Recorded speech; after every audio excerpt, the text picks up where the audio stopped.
Hello বন্ধুরা, তোমরা সবাই কেমন আছো? আশা করি তোমরা ভালো আছো, আমিও ভালো আছি। তো আজকে আমি আমার বাড়িতে পুজো দেওয়ার কিছু মুহূর্ত তোমাদের সাথে শেয়ার করব।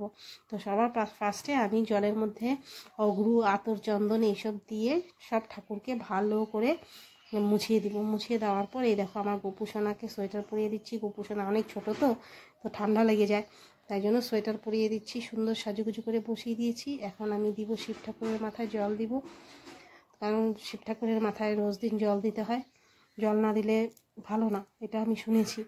তো এখন সব ঠাকুরকে আমি ফুল দিয়ে দেবো। এই দেখো আমার গণেশ ঠাকুর, লক্ষ্মীনারায়ণ, বজরংবলী মহারাজ বুকে রাম সীতা থাকেন, তাই জন্য ওখানে তুলসী পাতা দিয়ে দিচ্ছি। রাধারানীর হাতে তুলসী পাতা দিয়ে দিয়েছি, গোপুসোনাকে ফুল তুলসী পাতা দিয়ে দিয়েছি, শিব ঠাকুরকে বেলপাতা ফুল দিয়ে দিয়েছি।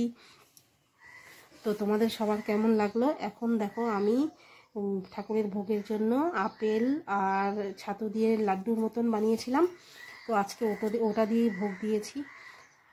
তারপর এখন আমি জ্বালিয়ে নেব প্রদীপ জ্বালিয়ে নেব, ধূপকাঠি জ্বালিয়ে নিয়ে আরতি করে তারপর আমি সোজা চলে যাব আমার বাড়ির যে তুলসী মন্দির আছে, সেই তুলসী মন্দিরে গিয়ে পুজো দিতে চলে যাব। এই দেখো আমার বাড়ির তুলসী মন্দির, তোমাদের কেমন লাগলো? তো তুলসী মন্দিরে পুজো দেওয়া হয়ে গেলে এখানে ধূপকাঠি দেখাবো। ধূপকাঠি দেখিয়ে আমরা দিনের বেলা ধূপকাঠি দিই, প্রদীপটা দিই না, প্রদীপটা সন্ধ্যাবেলায় দিই। ধূপকাঠি দিয়ে প্রণাম করব। তারপর এখন দেখো আমার পুজো দেওয়া ফাইনালি কমপ্লিট। ঠাকুর সবার যাতে মঙ্গল করুক, সবার ভালো করুক।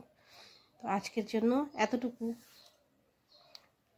টাটা, বাই বাই, আবার দেখা হবে নেক্সট ভিডিওতে।